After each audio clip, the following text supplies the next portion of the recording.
بسم اللہ الرحمن الرحیم۔ السلام علیکم ورحمۃ اللہ وبرکاتہ۔ زکوٰۃ کن لوگوں کو دینا جائز ہے؟ بہت اہم مسئلہ ہے، ضرور سنیں۔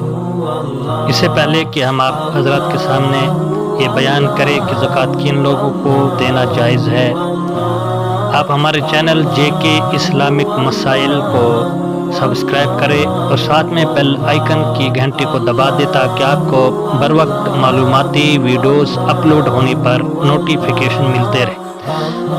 ناظرین کرام، نمبر 1 مسکین، یعنی وہ شخص جس کے پاس کچھ بھی نہ ہو۔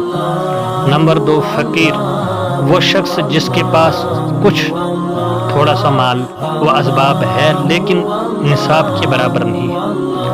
نمبر 3 قرض دار، یعنی وہ شخص جس کے ذمہ لوگوں کا قرض ہو اور اس کے پاس قرض سے بچا ہوا نصاب کے برابر کوئی مال نہ ہو۔ نمبر 4 مسافر، جو حالت سفر میں مال کا محتاج ہو اگرچہ اپنے وطن میں مالدار ہو، اسے ضرورت کے قدر زکوٰۃ دینا جائز ہے۔